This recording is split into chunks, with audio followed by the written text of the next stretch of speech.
ও এসে দেখে বলছে যে সালমান শাহ তো মরে নাই। তখন বলছে তাড়াতাড়ি সেলাই কর, নাহলে আমারও তোর আমার দুইজনের মৃত্যু এরকম হবে। সাদা কাপড়ের মধ্যে লাল রক্ত, তাহলে মানুষ পড়াতে মানুষের পোস্টমর্টম করলে কি লাল রক্ত আসে? যদি না আসে তাহলে এটা কিসের রক্ত? কেমন করে লাল রক্ত আসলো? তখন প্রাণ দেহে প্রাণ ছিল। ওরে আমার ছিল কি, আমি মনে গেলে তোমরা মামলাটা চালাই যাও।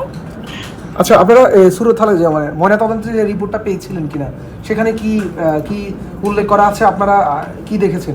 আমার এখন এখন করে নাই বাবা, তবে উল্লেখ করা আছে যেগুলোর মধ্যে ঘাপলা আছে, সব বানানো বানোয়াট লেখা আছে। গলায় 14 কার দাগ আছে, আসলে তো 14 কার দাগ ছিল না। গলার মধ্যে এরকম ওই একটা টেলিফোনের তার আছে না, চিকন তারের তাতে নিঃশ্বাস বন্ধ করছে ওরকম একটা। ওই তোমাদের বেটা ছেলেদের গলায় একটু হাত দাগ থাকে না এখানে, ওই দাগটাই, ওই দাগটাই। আর কোনো দাগ তার মধ্যে ছিল না। বুকের মধ্যে একটা কিরকম একটা ঝাপটা একটা কালো দাগ ছিল। এটা তো ইয়ে সাহেব বলেছেন, জজ সাহেব ওটা উল্লেখ করেছেন। কিন্তু এরা পোস্টমর্টম যে করছে, পোস্টমর্টম তো করে নাই। পোস্টমর্টমের আগে ইসিজি করতে হয়, এক্সরে করতে হয়, কিচ্ছু করে নাই। এবং নিয়ে তারা করছে কি, ওখানে তো মর্গের একটা ইয়ের সাক্ষী আছে, যে মর্গে বলছে যে মর্গের ইয়ের কাজ করে যে তার ছেলে, একটা ইয়ার ছেলে, ও আবার সালমান শাহর ভক্ত ছিল। ও এসে দেখে বলছে যে সালমান শাহ তো মরে নাই। তখন বলছে তাড়াতাড়ি সেলাই কর, নাহলে আমারও তোর আমার দুইজনের মৃত্যু এরকম হবে। তার মানে তখন ওই মগজটুকু যেটা নিলে মানুষ আর ফিরবে না, সেসব জায়গায় কাটছে। ওরা থরলি যেভাবে পোস্টমর্টম করে সেটা করে নাই। আরেকটা প্রশ্নের উত্তর আমি চাই ডাক্তারদের কাছে, আপনাদের কাছে, দেশবাসীর কাছে। আমার ছেলেকে যখন কাঠের বাক্সে তুললো, তখন আমি দেখছি দূর থেকে, আমাকে তো ধরতে দেন, আমরা অনেক দূরে। বিজলি কেবলসের স্কিন কোটেড ইনসুলেশন আগুন প্রতিরোধী। বিজলি কেবলস, নিরাপদ আজীবন। তখন আমি দেখছি দূর থেকে, আমাকে তো ধরতে দেন, আমরা অনেক দূরে। সাদা কাপড়ের মধ্যে লাল রক্ত, তাহলে মানুষ পড়াতে মানুষের পোস্টমর্টম করলে কি লাল রক্ত আসে? যদি না আসে তাহলে এটা কিসের রক্ত? কেমন করে লাল রক্ত আসলো? তাহলে কি সে জীবিত ছিল? আমাকে তারা কাজ করতে দেয় নাই?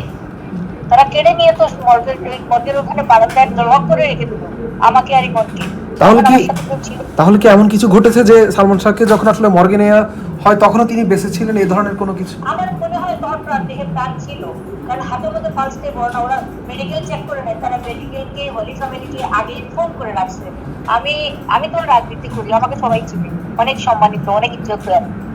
আমার ছেলেকে নিয়ে গেছি অসুস্থ, হলি ফ্যামিলিতে একটা মানুষ নাই, কথা বলে না, ডাক্তার কেউ আসে না, ভিতর থেকে ধরে আমি দূর করে ধমক দিয়ে আনছি ডেকে।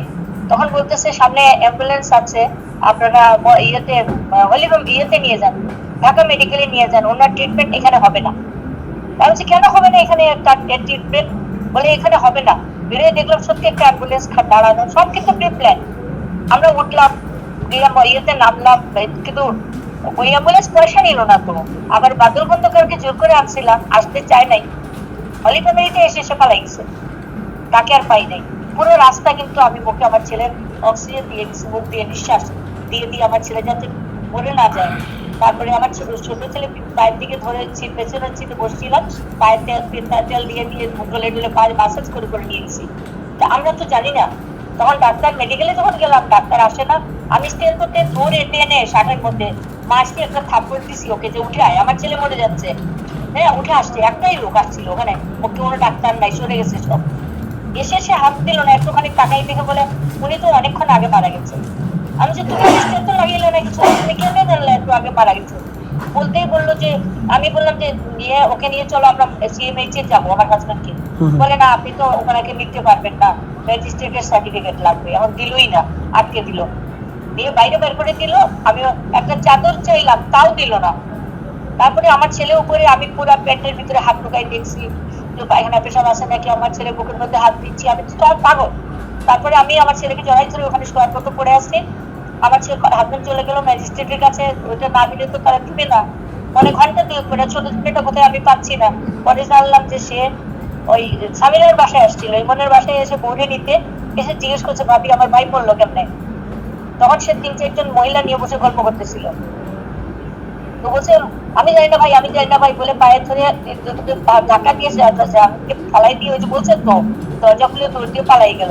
এখানে সে মিথ্যা কথা বলছে যে সাধারণ নাকি ওকে লাথি মেরে বিদায় করে দিচ্ছে, জুতাও নিতে দেয় না। আবার আমি তাকে ফাইনাল কোথায়? আর ওইরকম সিচুয়েশনে কি বলে মাত্র লাগতে পারে? আমি কি গ্রামের পত্নী করি? আমি একটা রাজনীতি করি, আমি একটা ভদ্র করে একটা জমিদার বাড়ির মেয়ে। আমি আমরা তো ঘরে ওই আনন্দ ফিল্মসের লোক জড়িত আজিজ মোহাম্মদের সাথে, সামিরার ফ্যামিলি, এরা সব মিলে সামিরাকে আপ করে ফেলছে।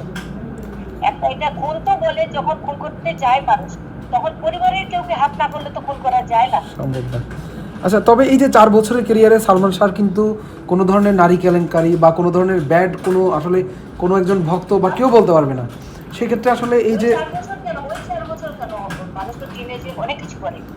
ওই আমার ছেলে তো, আমরা এমন ভাবে ছাড়ি নাই তো কোনোদিন। এই যে সোহান কত মিথ্যা কথা বলে গেছে, এখন তো তার জব দিতে হচ্ছে। সে নাকি ফোন করছে, সে শুনছে 3টার সময় আমার ছেলে ঘরে ফিরে, তারপর 3টার সময় কেমনে ঘরে ফিরবে?